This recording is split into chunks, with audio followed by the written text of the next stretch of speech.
De 3 coisas eu estava convicta. Primeira, Edward era um vampiro. Segunda, existia uma parte dele e eu não sabia que poder tinha essa parte. Tinha sede do meu sangue. E terceira, eu estava incondicional e irrevogavelmente apaixonada por ele.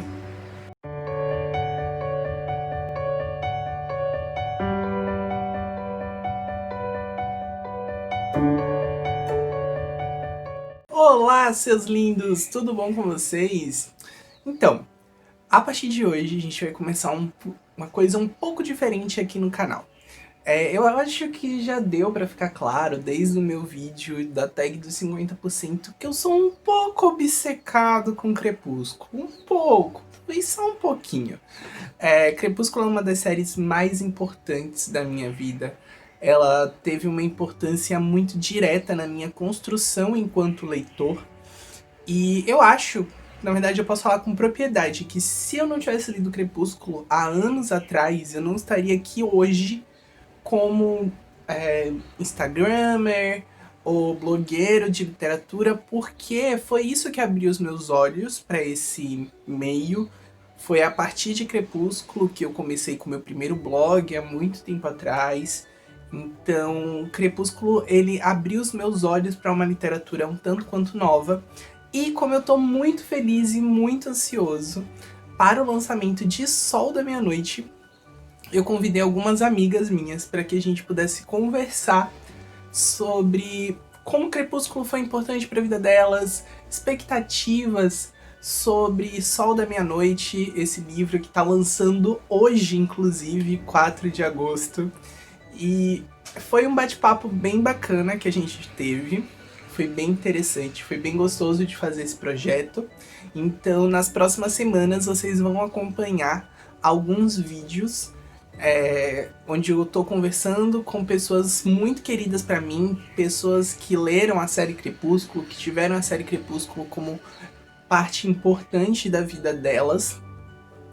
Depois a gente também vai conversar um pouquinho mais sobre a saga Crepúsculo como um todo, trazer algumas curiosidades pra vocês, poder conversar sobre os livros e os filmes, fazer essa diferenciação entre os dois, comentar o que é que tem de diferente em um, que tem no outro, o que não tem em um, que tem no outro. Então, esse é o começo do nosso projeto de aquecimento para Sol da Meia-Noite. Tá, vamos começar falando de Crepúsculo, que tá logo aqui, e como ele entrou na minha vida. O ano era 2008, eu tava no colégio nessa época, e, pelo menos no meu ciclo de amizade naquele momento, as pessoas só liam 2 coisas: história em quadrinho ou Harry Potter. Depois que acabou Harry Potter, que a gente já tinha lido bastante, ou que a gente não estava mais tão interessado, tão empolgado com essa história, algumas pessoas do meu ciclo de amizade ficam um pouco órfão de algo para ler. E foi aí que uma colega nossa na época, a Laila, eu lembro bem, ela chegou com Crepúsculo, esse livro lindíssimo, né? E eu lembro que na época o livro dela passou por todas as pessoas da sala, absolutamente todo mundo leu aquele exemplar.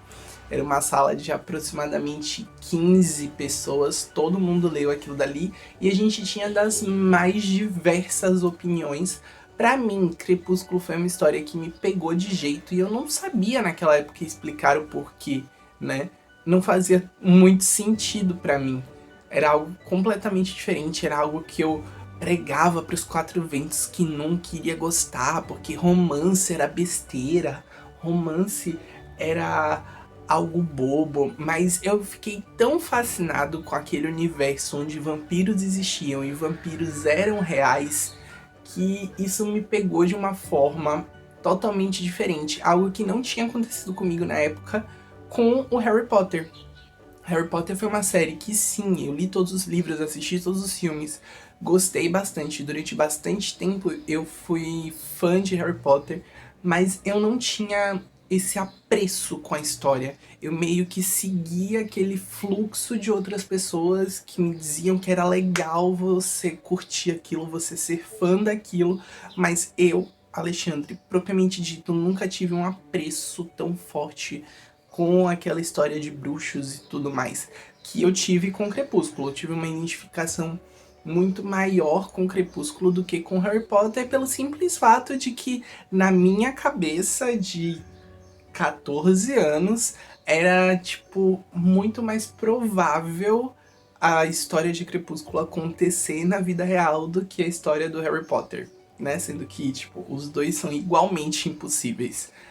Então, naquela época, eu entrei num looping de, tipo, eu conversava 70% do meu tempo sobre Crepúsculo e os outros 30% eu esperava que alguém comentasse sobre Crepúsculo para poder falar um pouco mais. Então, cara, era simplesmente incrível. Eu acompanhei e esperei o lançamento dos outros livros. Na época, eu acho que a gente já tinha aqui o Lua Nova. Não tenho certeza, ou tinha acabado de sair o Lua Nova aqui no Brasil, mas é muito claro na minha mente a espera, a contagem regressiva, atualizar o site da Stephenie Meyer todos os dias para poder ficar esperando o eclipse e principalmente o amanhecer, que é muito vivo a minha memória de eu sentado nesse quarto. Ele tinha um design totalmente diferente. Eu dividia com meu irmão na época. E o computador ficava por aqui assim, onde está essa estante. Eu chegava da escola correndo, largava tudo para ligar o computador aqui e atualizar para ver quantas horas faltavam, quantos segundos faltavam. Eu só conseguia pensar naquilo. Eu lembro que no dia do lançamento do livro, eu fui desesperado com meu avô na livraria que a gente tinha aqui na época, que era Siciliano, atrás desse livro, porque eu só ia descansar quando esse livro já estivesse lançado. Então, algo que pra mim também, Amanhecer, que é um livro relativamente grande, era algo que nunca passava pela minha cabeça, que eu ia ler todas aquelas páginas, mas eu precisava daquilo dali, porque era o último livro de Crepúsculo, era a coisa mais incrível que tinha pra mim naquela época.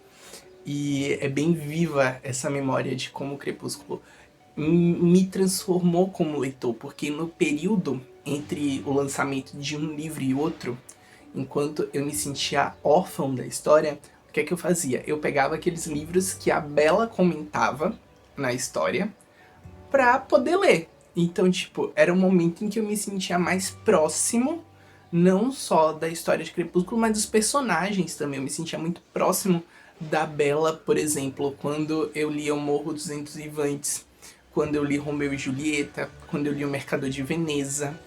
Então, era um momento muito, muito próximo. Eu lembro muito bem de que em Lua Nova eu dei um grito no meio do ônibus, porque eu tava lendo. E chegou lá que, tipo, o aniversário da Bella era no dia 13 de setembro, que é exatamente o dia do meu aniversário. Então, eu tive todas essas pequenas aproximações com a série, que fez com que ela se tornasse muito especial pra mim, como um todo, sabe? Então, esse Alexandre que vocês conhecem, seja lá do Instagram, seja do blog, dos eventos literários que a gente faz por aqui, ou até como vocês podem ver aqui pelos vídeos, que tá bem no comecinho, mas acho que já deu pra ver que eu não sou uma pessoa tão tímida assim, sou um pouco extrovertido. Há 12 anos atrás não era assim, eu era muito tímido, eu não conseguia interagir com as pessoas direito. Eu gostava muito de ficar no meu canto, sozinho, longe dos outros. Eu tinha medo de incomodar as outras pessoas. Eu tinha muito medo de como a minha interação com as outras pessoas era. Tinha diversas questões do porquê disso. Eu fui filho único durante muito tempo, então eu não sabia como interagir com outras pessoas, porque eu estava muito acostumado a ser sempre eu, e os meus pais e os meus avós. E pessoas diferentes pra mim não faziam muito sentido interagir com elas. Então eu sempre fui muito fechado, muito tímido. E Crepúsculo abriu também pra mim uma porta que foi fazer amigos. Nessa época eu fiz muitas amizades, pessoas que já estavam comigo no mesmo colégio há anos e eu simplesmente ignorava a existência ou ignoravam a minha existência. Na época, a gente se aproximou por conta de Crepúsculo, criou laços, fez amizades, fundou fã-clube na época do Orkut, pra vocês terem uma ideia, a gente era tipo... Uó, Eu lembro que nesse período também, foi no período de eclipse para amanhecer, mais ou menos, o colégio onde eu estudava recebeu uma estudante de intercâmbio, né? Que ela tinha acabado de vir da França, ela morava na França, ela era francesa, de pais brasileiros, ela tinha vindo pro Brasil, era o primeiro contato dela aqui. E era o tipo de pessoa que eu nunca na vida iria comentar, eu nunca na vida iria falar com ela, porque, sei lá, eu não ia querer interagir, eu era muito fechado. E eu lembro que quando ela sentou na carteira do lado da minha, o caderno dela era de Crepúsculo, e isso foi o suficiente pra gente fechar uma amizade pelos próximos 2 anos em que ela passou aqui no Brasil. Foi bem bacana nessa época. Foi um período também que eu tava trocando de colégio, eu tava saindo de uma escola onde eu estudei a minha vida inteira pra uma outra que era completamente diferente, onde eu não conhecia ninguém, onde era tudo muito novo. E nesse processo, Crepúsculo mais uma vez me ajudou a fazer amigos, me ajudou a conversar, porque era um livro que eu relia muitas vezes durante o ano. Então as pessoas acabavam se aproximando, acabavam conversando. Ah, o que você achou do filme? O que você achou disso? Eu lembro de uma situação muito bacana que foi com Amanhecer Parte 2. Era o meu último ano nesse colégio. Eu já tava aqui no segundo ano do ensino médio, eu ia trocar de colégio mais uma vez. E a gente tinha acabado todas as provas e a gente ia sair direto do colégio pra ir assistir o Amanhecer Parte 2, todo mundo junto, quem gostava, quem não gostava, quem tava indo só pra poder se despedir dos amigos e tudo mais. E foram momentos que eu tenho consciência que se partisse de mim mesmo não aconteceriam. Porque nessa época eu era muito fechado. Crepúsculo me ajudou, algumas aulas de teatro também me ajudaram. Sim, eu fiz teatro. Então isso me ajudou também. Mas ele teve essa função muito importante, não só em abrir meus olhos como leitor, né? Mas também em me proporcionar novos conhecidos, novas amizades, algumas amizades essas que duram até hoje. Não, tipo, nunca que eu ia pensar que uma amizade que eu fiz por conta de Crepúsculo ia durar tanto tempo. E tá durando, tamo aí, super amigos, inclusive saudades das meninas. Mas, cara, Crepúsculo mudou muita coisa. Eu preciso dizer também que Crepúsculo me deixou um pouco obcecado com vampiros nessa época. Porque, como eu disse, nessa época eu não era um leitor, um grande leitor. Eu era uma pessoa que gostava de ler um livro específico, Crepúsculo. E logo que a série acabou eu precisava de mais livros de vampiro. Então, porque pra mim eram os únicos livros que prestavam nessa época. Então eu comecei a ir atrás de diversas séries e livros que tivessem vampiros ou criaturas sobrenaturais. Eu lembro que eu tive uma decepção terrível quando eu li Fallen pela primeira vez, porque foi a pior coisa que eu li na minha vida. E uma amiga virou pra mim, tipo, mas você adorou Crepúsculo, é basicamente a mesma coisa, só que com anjos. Enfim, eu lembro também que eu li House of Night, uma série infinita de, acho que são 12 livros já publicados, mais 2 ou 3 pra sair ainda. Por conta de Crepúsculo, porque tinham vampiros e tudo mais. Então era algo que mexeu muito em mim como leitor, eu gostei muito desse período, porque eu basicamente descobri novas fantasias, descobri, né, outras coisas. E a partir daí eu fui moldando o meu gosto como leitor, tanto que hoje 90% das minhas estantes são compostas de livros de fantasia ou com criaturas sobrenaturais, porque é o que eu mais gosto de ler. Ah, e vamos falar dos filmes tão problemáticos e tão ruins, mas que eram o amor da minha vida naquela época. Os filmes de Crepúsculo, eles começaram a ser adaptados, não lembro a data ao certo, mas eu acho que em 2008, quando lançou o primeiro livro, já tinha o filme também, não, porque o livro foi lançado em 2007 lá fora. Em 2008 o filme foi lançado, não tenho muita certeza quanto a datas, eu não sou muito bom com isso não. Mas, eu particularmente conheci primeiro o livro e depois eu conheci o filme. Quando eu fui assistir o filme, eu tive um impacto muito grande, porque tinha várias falas idênticas, e naquela época minha cabecinha de 14, 15 anos era a coisa mais importante, porque mostrava o quão bem adaptado aquele filme era. Só que não é, não é, não é. Crepúsculo tá longe de ser uma boa obra audiovisual, aqueles filmes são puxados demais, eu reconheço isso enquanto fã, mas no período de lançamento era incrível, era a coisa mais importante que existia. Eu lembro de comprar, eu não gostava de comprar revista, mas comprar aquelas revistas que eram só sobre Crepúsculo, sabe? Não sei se vocês lembram, não sei se na cidade de vocês achavam isso com facilidade, mas aqui em Salvador a gente achava umas revistas, tipo, desse tamanho, bem, tipo assim, bem enorme, que eram só posters, só tinha pôster. Era um pôster para cada personagem.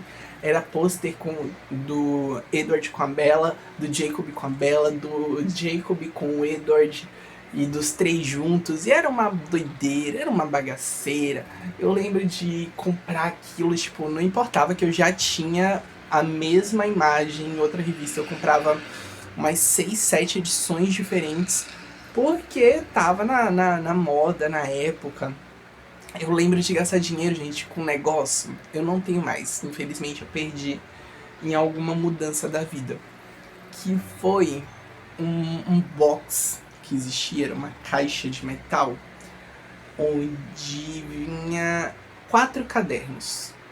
4 cadernos. Eram 4 caderninhos, pequenos caderninhos desse tamanho, cada caderno com a capa de um livro, e era só isso, não tinha mais nada, tipo, só os caderninhos dentro, as páginas eram decoradas e tinha alguns trechos, algumas frases do livro, e era tudo que tinha, era tudo isso, e era tipo R$80, R$90. Eu lembro de meu avô comprando e dizendo, tipo, é sério que você vai comprar isso? Meu avô foi uma pessoa que nunca me disse não, né? Dá pra ver o quão mimado a pessoa era. E ele comprava mesmo assim, mas, cara, olhando hoje, eu comprei muita coisa nada a ver por conta dessa série. Eu fui uma das pessoas que consumiu muito Crepúsculo. Eu lembro de, na época dos filmes, eu fazia um verdadeiro escândalo se eu não fosse assistir no dia da estreia. Eu dava um verdadeiro chilique da minha vida se eu não tivesse indo assistir aquele filme. E tirando o Crepúsculo, porque eu conheci o filme só depois, eu assisti todos os filmes na estreia e provavelmente mais de uma vez, com certeza mais de uma vez, no cinema. Assim saíam os DVDs, meu Deus, era um desespero pra comprar. Eu acho que o único que eu não comprei DVD foi o Amanhecer Parte 2, porque na época a gente já não tinha mais aparelho de DVD, a gente só tinha Blu-ray, e na época eu não achava, alguma coisa do tipo. E, mano, eu lembro também da época em que o Rob e a Kirsten vieram pro Brasil gravar Amanhecer. E eu lembro o como eu chorei no meio da aula, porque eu tava lendo isso escondido no celular, dentro do estojo. Umas coisas que a gente fazia, né? E eu comecei a chorar no meio da aula, porque eles estavam respirando o mesmo oxigênio que eu, tipo, nada a ver, absolutamente nada a ver. Eu tenho consciência que eu era um fã muito fútil, absurdamente fútil, mas são aquelas coisas, né, que a gente fazia, que serve pra quando a gente tiver um velho, a gente poder contar pros nossos filhos, nossos amigos, netos e enfim. Mas, cara, foi um período muito bacana. Tanto que me incomoda muito hoje ver algumas pessoas, principalmente daquela época, falando mal de Crepúsculo. Pessoas que na época eram tão fascinadas quanto, fazendo pouco caso, ou falando sobre como a história é ruim, isso e aquilo outro. Se a gente for passar para construção de história, a Stephenie Meyer construiu um universo incrível. Se a gente parar para pensar que ela é uma pessoa extremamente religiosa, ela construiu um ambiente onde existem criaturas das trevas, que são vampiros, lobos e tudo mais. Ela foi totalmente fora da própria caixinha né, escrevendo essas histórias. E é algo muito bacana, porque por mais que o livro tenha suas falhas, algo que ela reconhece muito na edição de 10 anos, que é o Vida e Morte, ela reconhece que Crepúsculo tem muitas falhas e que se ela fosse escrever hoje, ela não escreveria o mesmo livro que ela escreveu lá atrás, mas ainda assim é um livro muito bom, tá? Não vamos entrar nesse mérito aí não, senão a gente vai entrar na terceira guerra mundial dessa internet, porque olha, não fala do meu Crepúsculo. É isso, gente. Nos próximos vídeos vocês vão acompanhar um pouco mais sobre essa discussão, sobre como o Crepúsculo impactou na vida não só minha, mas das minhas amigas também. A gente ainda vai comentar especificamente sobre cada um dos livros, aí tem um vídeo só pra isso. Teremos também um vlog de leitura sobre Sol da Meia-Noite, que eu tô desesperado que chegue, não tô aguentando, eu preciso desse livro. E também vamos ter uma resenha própria de Sol da Meia-Noite aqui no canal. Vai ser um mês um tanto quanto atribulado por aqui, eu conto com vocês. Então desde já, se você já gostou da ideia do projeto, se você gostou desse vídeo, então curte, comenta, compartilha com seus amigos. Não esquece de se inscrever no canal e acompanhar a gente lá no Instagram, tá? A gente comenta muita coisa bacana por lá. Eu fiz inclusive uma contagem regressiva de quantos dias faltavam para o Sol da Meia-Noite. E assim que meu livro chegar, vocês vão poder acompanhar em tempo real os surtos que eu vou ter a cada capítulo de Sol da Meia-Noite. Porque eu vou fazer esse vlog não só aqui, mas eu vou fazer lá no Instagram também, pelos stories. Então, é isso, um cheiro e até o próximo vídeo dessa série.